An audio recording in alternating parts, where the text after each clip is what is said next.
السلام علیکم۔ آج جمعرات ہے، جنوری کی 15 تاریخ۔ میں ہوں خالد حمید، خبروں کے ایک بلیٹن کے ساتھ۔ ڈیرہ اسماعیل خان میں درابن روڈ پر واقع پولیس چیک پوسٹ پر دہشت گردوں نے حملہ کر دیا، جس پر پولیس نے فوری اور مؤثر جوابی کارروائی کی۔ پولیس کے مطابق فائرنگ کے تبادلے میں 2 دہشت گرد مارے گئے، جبکہ ایک پولیس اہلکار زخمی ہوا۔ ادھر بنوں سینٹرل جیل کے گیٹ پر دہشت گردوں نے دستی بم سے حملہ کیا، تاہم اس واقعے میں کوئی جانی نقصان نہیں ہوا اور حملہ آور فرار ہو گئے۔ امریکہ نے پاکستان سمیت 75 ممالک کے شہریوں کے لیے امیگرنٹ ویزے کی پروسیسنگ معطل کرنے کا اعلان کر دیا ہے۔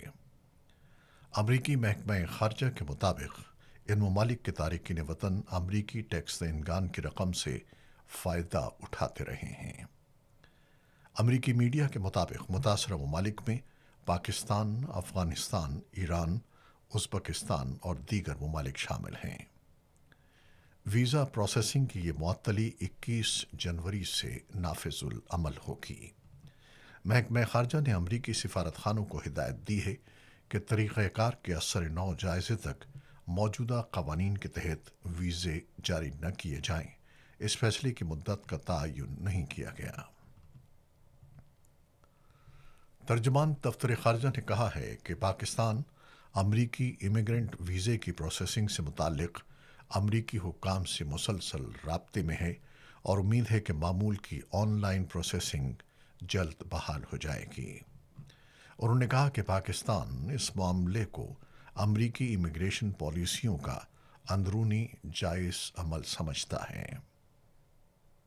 اسلام آباد میں ہفتہ وار بریفنگ کے دوران ترجمان دفتر خارجہ نے کہا کہ پاکستان ایران کی صورتحال پر گہری نظر رکھے ہوئے ہے اور اس کے پرامن حل کی حمایت کرتا ہے۔ ترجمان کے مطابق ایران پاکستان کا ہمسایہ، دوست اور برادر ملک ہے اور پاکستان خطے میں امن و استحکام کا خواہاں ہے۔ ایران کے لیے جاری ٹریول ایڈوائزری کا اعادہ کرتے ہوئے پاکستانی شہریوں کو احتیاط برتنے کی ہدایت کی گئی ہے، جبکہ تہران میں پاکستانی سفارت خانہ شہریوں کی مدد کے لیے متحرک ہے۔ بھارت نے اپنے زیر انتظام کشمیر میں ایک میڈیکل کالج کو بند کر دیا ہے، جسے دائیں بازو کے ہندو گروپوں کی جانب سے مسلم طلباء کے داخلے پر احتجاج سے جوڑا جا رہا ہے۔ نیشنل میڈیکل کمیشن نے 6 جنوری کو شری ماتا ویشنو دیوی میڈیکل انسٹی ٹیوٹ کی منظوری منسوخ کر دی۔ ادارے میں MBBS کے پہلے بیچ کے 50 طلباء میں سے 42 مسلمان تھے، جبکہ 7 ہندو اور 1 سکھ طالب علم شامل تھا۔ یہ ادارہ ایک ہندو مذہبی فلاحی تنظیم کے تحت قائم کیا گیا تھا اور اسے جزوی طور پر حکومتی مالی معاونت بھی حاصل تھی۔ امریکی ٹیلی ویژن چینل نے صدر ڈونلڈ ٹرمپ کی جانب سے ایران پر زوردار اور فیصلہ کن حملے کے امکان کا اظہار کیا ہے۔ رپورٹس کے مطابق صدر ٹرمپ طویل جنگ کے بجائے مختصر مگر مؤثر فوجی کارروائی کے حق میں ہیں۔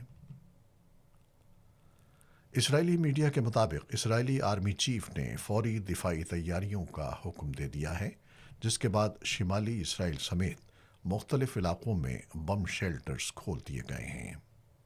اسرائیل کو توقع ہے کہ امریکہ ایران پر کسی بھی ممکنہ حملے سے قبل پیشگی اطلاع دے گا۔ دوسری جانب جرمن ایئر لائن نے اسرائیل کے لیے رات کی پروازیں 19 جنوری تک معطل کرنے کا فیصلہ کیا ہے۔ ایران میں سیکیورٹی صورتحال کے باعث امریکہ کے بعد اسپین، پولینڈ اور اٹلی نے بھی اپنے شہریوں کو فوری طور پر ایران چھوڑنے کی ہدایت جاری کر دی ہے۔ اٹلی کی وزارت خارجہ کے مطابق ایران میں تقریباً 600 اطالوی شہری موجود ہیں، جن کی اکثریت تہران میں مقیم ہے۔ پولینڈ کی وزارت خارجہ نے بھی social media platform X پر اپنے شہریوں کو فوری انخلاء کی ہدایت کی ہے۔ میڈیا رپورٹس کے مطابق برطانیہ نے ایران سے اپنے سفارتی عملے کو واپس بلا لیا ہے، جبکہ برطانوی سفیر کو بھی ملک سے باہر نکال لیا گیا ہے۔ ایران نے امریکہ اور ایران کے درمیان بڑھتی کشیدگی کے پیش نظر عارضی طور پر فضائی حدود بند کی تھیں، جس کے باعث فلائٹ آپریشن متاثر ہوا۔ غیر ملکی میڈیا کے مطابق ایران نے تقریباً 5 گھنٹے بعد فضائی حدود دوبارہ کھول دی ہیں، جبکہ اس دوران بین الاقوامی پروازوں کو خصوصی اجازت کے تحت گزرنے کی ہدایت جاری کی گئی تھی۔ ایران کے وزیر خارجہ عباس عراقچی نے تصدیق کی ہے کہ حکومت مخالف مظاہروں میں شریک افراد کو پھانسی نہیں دی جائے گی۔ الجزیرہ کے مطابق انہوں نے ان خبروں کی تردید کی ہے جن میں دعویٰ کیا جا رہا تھا کہ مظاہرین کو سزائے موت دینے کا منصوبہ بنایا جا رہا ہے۔ اس سے قبل امریکی صدر ڈونلڈ ٹرمپ نے کہا تھا کہ انہیں یقین دہانی کرائی گئی ہے کہ ایران میں مظاہرین کے خلاف سخت اقدامات روک دیے گئے ہیں۔ ایران کے خلاف ممکنہ امریکی فوجی کارروائی کے خدشات کے دوران قطر کے ایک امریکی ایئر بیس سے بعض اہلکاروں کو واپس بلا لیا گیا ہے۔ بعد ازاں صدر ٹرمپ نے کہا کہ انہوں نے دوسرے فریق کے انتہائی اہم ذرائع سے بات چیت کی ہے اور صورتحال پر نظر رکھی جا رہی ہے۔ انہوں نے ممکنہ فوجی کارروائی کو مسترد کیے بغیر کہا کہ امریکی انتظامیہ کو ایران کی جانب سے مثبت پیغام موصول ہوا ہے اور آئندہ اقدامات کا جائزہ لیا جا رہا ہے۔ امریکہ کے صدر ڈونلڈ ٹرمپ کے مشرق وسطیٰ کے لیے خصوصی ایلچی اسٹیو وٹکوف نے غزہ میں جنگ بندی سے متعلق 20 نکاتی منصوبے کے دوسرے مرحلے کے آغاز کا اعلان کر دیا ہے۔ سوشل میڈیا پر جاری بیان میں انہوں نے کہا کہ یہ مرحلہ جنگ بندی سے آگے بڑھتے ہوئے غزہ کی ڈی ملٹرائزیشن، عبوری ٹیکنوکریٹک حکومت کے قیام اور تعمیر نو پر مشتمل ہے۔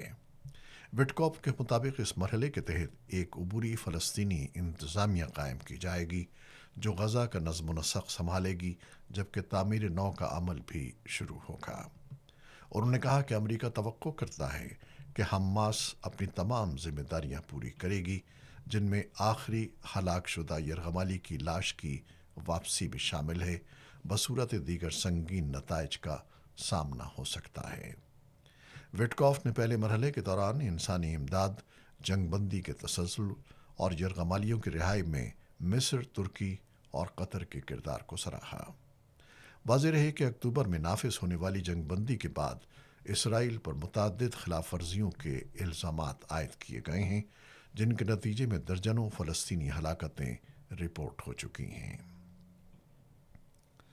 اسرائیلی فوج نے مقبوضہ مغربی کنارے کے مختلف علاقوں میں چھاپے اور تلاشی کی کارروائیاں شروع کی ہیں، جن کے دوران کم از کم 80 فلسطینیوں کو حراست میں لے کر پوچھ گچھ کی گئی ہے۔ الخلیل کے جنوب میں واقع دورہ کے علاقے میں ایک کارروائی کے دوران ایک شخص زخمی ہوا، جبکہ ایک گھر کو مسمار کر دیا گیا۔ فلسطینی خبر رساں ایجنسی کے مطابق دیگر علاقوں میں بھی گھروں کی مسماری کی کارروائیاں کی گئی ہیں۔ فلسطینی قیدیوں کی تنظیم کے مطابق گرفتار افراد میں ایک خاتون اور 2 بچے شامل ہیں۔ حماس کے رہنما اور دیگر فلسطینی دھڑوں کے نمائندے غزہ جنگ بندی معاہدے کے دوسرے مرحلے پر بات چیت کے لیے مصر کے دارالحکومت قاہرہ میں موجود ہیں۔ فلسطینی گروپوں نے 15 رکنی فلسطینی ٹیکنوکریٹک کمیٹی کے قیام کا خیر مقدم کیا ہے، جو مجوزہ عبوری انتظامی ڈھانچے کے تحت کام کرے گی۔ امریکی ریاست منیسوٹا کے شہر منیاپولس میں ایک وفاقی افسر نے وینزویلا کے ایک شہری کو ٹانگ میں گولی مار دی۔ حکام کے مطابق یہ واقعہ اس وقت پیش آیا جب اہلکار ایک گاڑی کو روک کر مشتبہ شخص کو گرفتار کرنے کی کوشش کر رہے تھے۔ محکمہ ہوم لینڈ سیکیورٹی کے مطابق ملزم نے فرار کی کوشش کی اور اہلکاروں پر حملہ کیا، جس کے بعد فائرنگ کی گئی۔ واقعے کے بعد شہر میں احتجاجی مظاہرے شروع ہو گئے۔ یہ واقعہ ایک ہفتے قبل پیش آنے والے ایک اور فائرنگ کے واقعے کے بعد سامنے آیا ہے، جس میں امیگریشن چھاپے کے دوران ایک مقامی خاتون ہلاک ہو گئی تھیں۔ کھیل۔ بنگلہ دیشی کرکٹرز کا بی سی بی ڈائریکٹر سے استعفے کا مطالبہ، کھیلوں کی سرگرمیاں معطل کرنے کی دھمکی۔ بنگلہ دیشی کرکٹرز نے بنگلہ دیش کرکٹ بورڈ کے ڈائریکٹر ایم نجم الاسلام کو سخت الٹیمیٹم دیتے ہوئے مطالبہ کیا ہے کہ وہ اپنے عہدے سے مستعفی ہو جائیں۔ بصورت دیگر ملک بھر میں تمام کھیلوں کی سرگرمیاں معطل کر دی جائیں گی۔ ڈھاکہ ٹریبیون کے مطابق کرکٹرز آرگنائزیشن آف بنگلہ دیش کے صدر محمد متھن نے زوم کے ذریعے پریس کانفرنس کرتے ہوئے کہا کہ یہ اقدام ایم نجم الاسلام کے قومی کرکٹر سے متعلق متنازعہ بیانات کے خلاف احتجاج کے طور پر کیا جا رہا ہے۔ انہوں نے واضح کیا کہ اگر استعفیٰ نہ دیا گیا تو سخت اقدامات کیے جائیں گے۔ اس احتجاج کے دوران بنگلہ دیش پریمیئر لیگ کے آج ہونے والے میچ میں کھلاڑیوں نے بائیکاٹ کر دیا۔ میرپور ڈھاکہ میں چٹوگرام رائلز اور ناوخلی ایکسپریس کے درمیان میچ مقررہ وقت پر شروع نہ ہو سکا کیونکہ دونوں ٹیمیں ٹاس کے لیے میدان میں نہیں پہنچیں۔ دوسری جانب بنگلہ دیش کرکٹ بورڈ نے ایم نجم الاسلام کے قابل اعتراض بیانات پر ڈسپلنری کارروائی کا آغاز کر دیا ہے۔